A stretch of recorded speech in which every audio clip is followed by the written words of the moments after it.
Okay then, we're back again. Yes guys, welcome back to another video. Welcome to the George Benson football channel for 6 things that we learned from Chelsea 1, Celtic 4.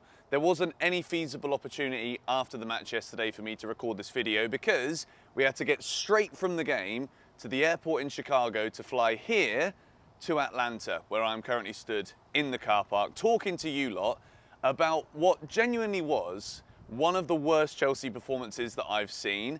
Yes, it's only pre-season. Yes, I don't want to jump the gun too early. I'm not going to say anything crazy like some of the online takes that I've seen and some of the comments on the match vlog that I thoroughly recommend you guys checking out also. Chelsea were not very good. In the stadium, the whole series so far has been about building hype, not only for the pre-season games that I'm here for, but building hype for Maresca's Chelsea, building hype for the unknowns of the next season. Not a single ball's been kicked in the Premier League. It's a level playing field. What can Chelsea do? And I think we learned an awful lot yesterday about the fact that Enzo Maresca does have set ways that he wants to play, and the personnel of this Chelsea team. I'm going to say it again because I think what I did yesterday, and if you watch the match vlog, you'll see this clip. When you're in the stadium, you can do something that you can't necessarily do when you're watching on TV. And that is look at a player for 30 seconds without the cameras moving. When you look at that player and you look at his body language, you look at the way he turns and faces and moves towards the ball, away from the ball, in possession, out of possession. I was doing that with a load of Chelsea players when we'd already pretty much lost the game, looking at them thinking, do they know what's coming next? When we look at the way that Pep Guardiola wants his teams to play, Enzo Maresca, a disciple of Pep Guardiola, whenever a City player is on the ball, every single teammate, including the goalkeeper, knows exactly where they need to be and exactly what kind of movement is necessary in order to facilitate the progression of the attack or the defensive phase. Enzo Maresca, at times last season, his Leicester team looked a bit disjointed, but that's to be expected. There's a golfing class between Manchester City and Leicester City, Premier League, Championship. And to be quite honest, I was hoping that yesterday's game against Celtic was going to show us that positional movement was starting to come together. The 11 that we saw, I think, was a decent 11. And then when you look at the way that we defended specifically, I was like, oh my word, it just shone the light to me on exactly how much work is going to be needed here to get a tune out of this Chelsea team. I don't know if when we start to play the Man Cities and the Real Madrids, we might get a bit of effort because it's Man City or Real Madrid. But I feel as though the whole team yesterday disrespected Celtic. We're looking at the match predictions for the Wrexham game, the Celtic game. All of the Chelsea fans that I have met are thinking, yeah, we're going to beat Wrexham, we're going to beat Celtic. I thought we were going to beat both of them too. There's no excuse for getting beaten 4-1 by Celtic.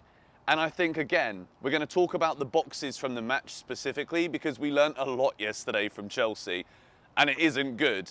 But I think realistically, when we keep signing players, and I've not really spoken so much on the channel about Anselmino that we've bought in from Argentina, 20 million euros, but guess what?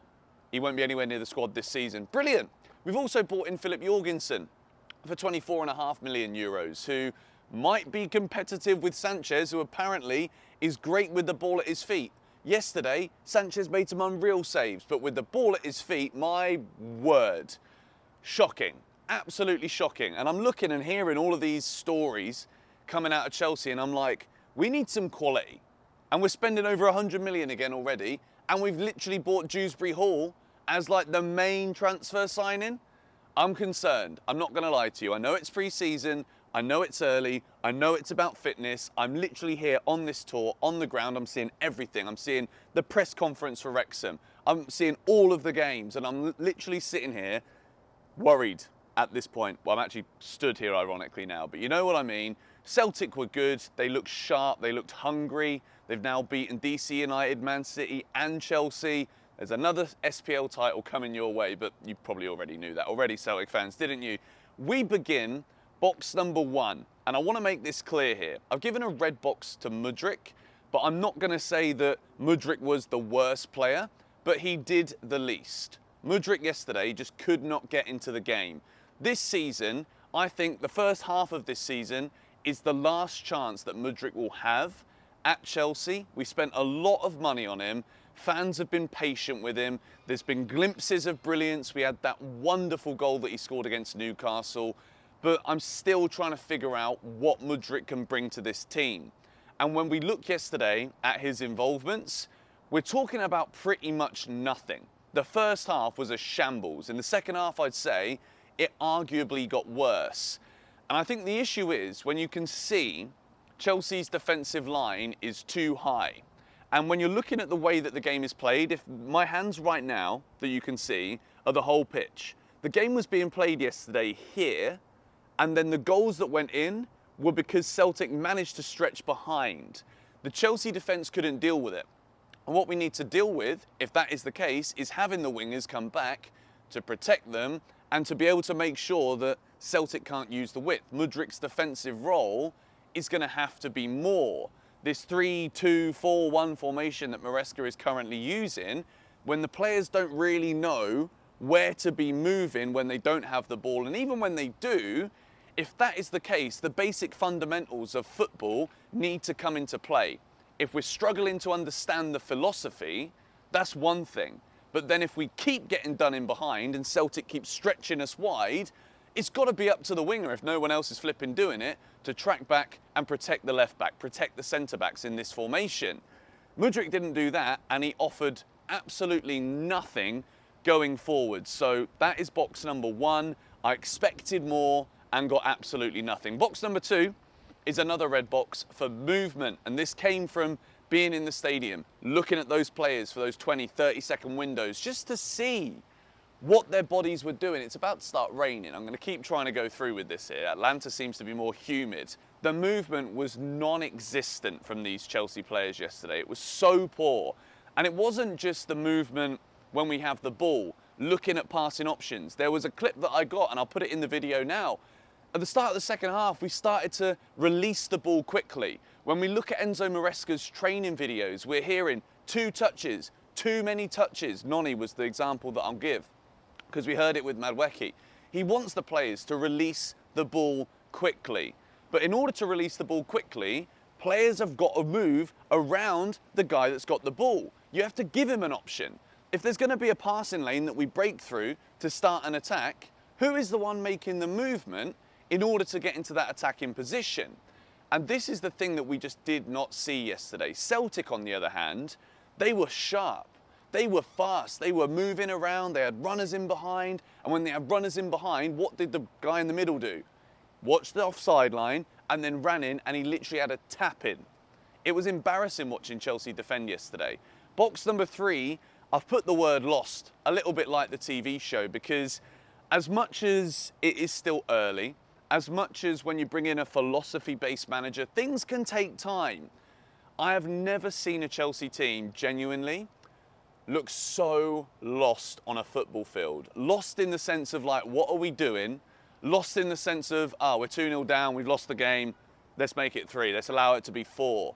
Lost in the sense of, where do I go? Like, Robert Sanchez was screaming at Wesley Fofana before that second goal. And Wesley Fofana, it's as if he's still asleep. I understand there's still, like, I'm not even going to keep going back to the whole, we've gone on the US tour after a lot of the players played in European football, Copa America, all this stuff. Look, you're professional footballers. This is the time to be trying to implement new things, not being lazy on the pitch. And I literally watched that Chelsea performance yesterday and I was thinking, these lot are just lazy. There's a lot of people yesterday that I saw that are driven from Detroit. They've driven 4 hours from north of Chicago. They've driven 6 hours and then 6 hours back because they love Chelsea Football Club to watch that absolute dross that was put in front of us. The least I expected when we went 2-0 down is to have a bit of urgency about it. If it's not about winning because it's only a friendly, make it about, okay, how do we deal with being 2-0 down? What do we do as a team to galvanise ourselves together, to make a bit of extra effort? None of that existed. It was awful.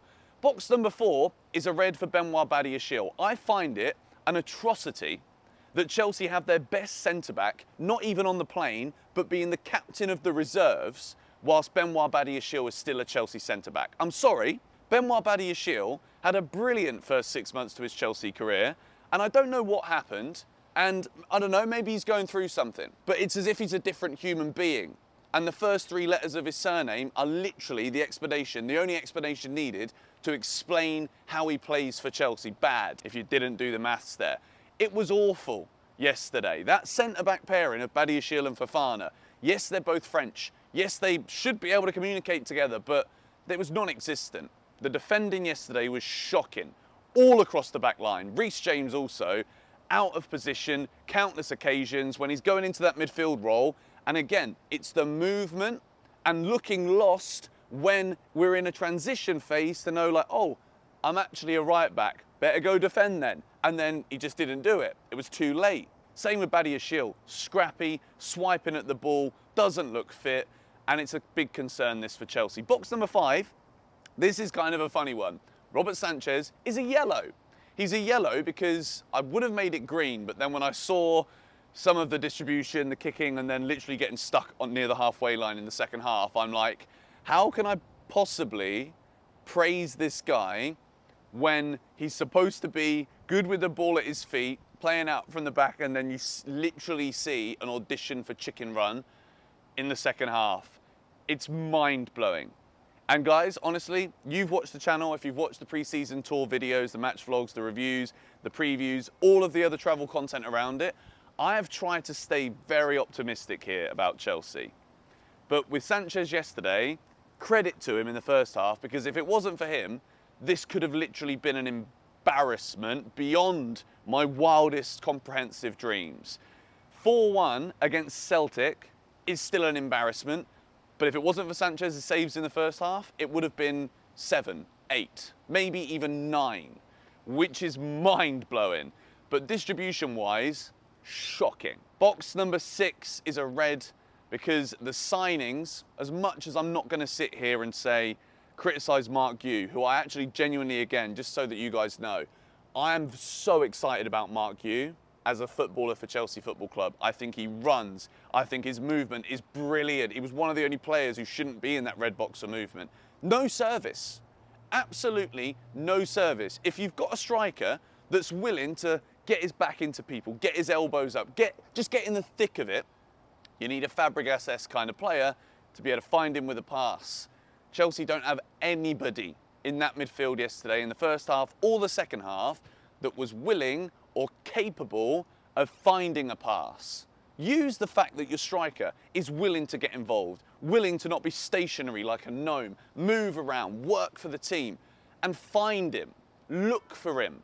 We're not doing that. I know it's still early phases, but I feel as though this squad, and it's mad, we've spent billions, but we need some more quality.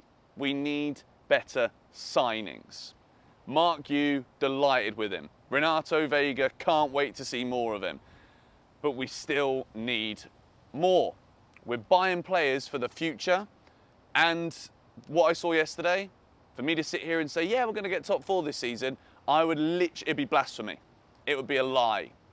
A compulsive piece of bullshit. But anyway, those are the 6 things that I learned from Chelsea 1, Celtic 4. Make sure you're subscribed to GBFC so you don't miss any more of the pre-season vlogs. I'm not sure if there's actually going to be a vlog today if this rain takes over. It's 12 o'clock, it's literally noon. I slept for 8 hours until midday, which is the first time I've slept that late on this trip. But make sure you stay tuned, subscribe to the channel, hit the like button if you enjoyed this video. We are in the US for the whole pre-season tour. Don't go anywhere. Come on, you Blues.